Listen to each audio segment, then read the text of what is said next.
चंद्रपूर जिल्ह्यात वाघाच्या हल्ल्यात मोठी वाढ झाली असल्याचे चित्र दिसून येत आहे.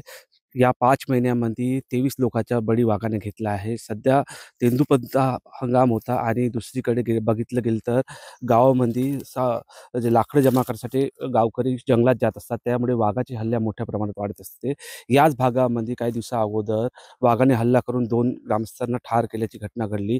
हा एफ-डी-सी-एमचं जंगल आहे. या एफ-डी-सी-एमच्या जंगलामध्ये मोठ्या प्रमाणात नागरिक येत असतात आणि त्यामुळे वाघाची हल्ला जो झाला आहे त्याच्यामध्ये एक महिला आणि एक पुरुषाचा मृत्यू झाला आहे.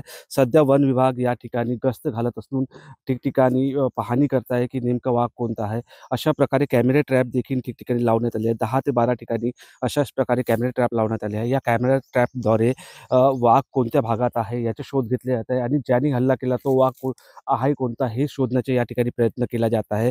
दिवस-रात्र या ठिकाणी गस्त घातली जात आहे. कारण की या ठिकाणी पुन्हा कोणी नागरिक येऊ नये, गावकरी येऊ नये आणि त्यांच्यावर वाघाने हल्ला करू नये, ही याची खबरदारी या ठिकाणी घेतली जात आहे. आपल्यासोबत या या भागातले अधिकारी आहे सारंगभोतेजी.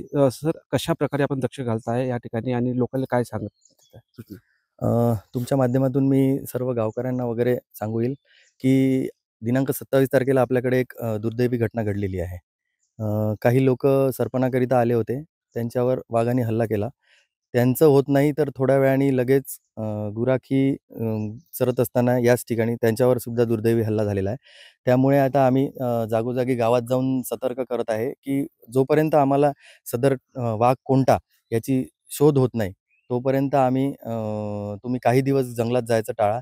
जाताना काय काळजी घ्यायची ते पण आम्ही जागोजागी लोकांना सांगत आहे. जाताना शक्यतोवर 10 ते 15 जणांच्या ग्रुपनी जा. शक्यता नसेल तर जाऊच नका. जर खूपच आवश्यक असेल, एखाद्याची शेती जंगलालगत असेल, त्यांना जायची आवश्यकता असेल, तरच तुम्ही लोकं जा, असं आम्ही सर्व जनतेला आवाहन करत आहे. दुसरं असं, की आम्ही जागोजागी या वाघाला आता या कुठल्या वाघाने यावर हल्ला केला असेल, ते जाणून घेण्याकरिता आम्ही जागोजागी कॅमेरा ट्रॅप्स लावलेले आहे. कॅमेरा ट्रॅप्सच्या माध्यमातून आमची पी-आर-टी टीम राहते, गावातले काही लोकं राहतात. तसंच आमचे गार्ड, फॉरेस्टर्स राहतात. हे लोकं सगळे सकाळी आणि सायंकाळी 2 वेळा वाघाचा आढावा घेतात. सहनियंत्रण कॅमेरा ट्रॅपद्वारे करतात. यामध्ये कुठला वाघ आलेला आहे किंवा काय आहे आम्ही चेक करतो. अद्याप तरी अजून तरी कुठला कॅमेरा ट्रॅपसमोर आम्हाला वाघ आलेला नाही आहे. तरी पण आमचं 100% प्रयत्न असा आहे, की या 1-2 दिवसात तो आम्हाला सापडून जाईल, कुठल्या वाघाने हल्ला केला आणि त्यानुसार मग आम्ही पुढची प्रोसेस करू. तर एका प्रकारे आपण बघितलं गेलं तर कॅमेरा ट्रॅपद्वारे वाघाचा शोध घेतला जात आहे आणि दिवस-रात्र या ठिकाणी पेट्रोलिंग देखील केली जात आहे. जंगलाच्या भागामध्ये जे गावकरी जात असतात त्यांना सूचना देण्यात येत असल्याचे चित्र दिसून येत आहे. निलेश दहाट, टीव्ही 9 मराठी, भगवानपूर, चंद्रपूर.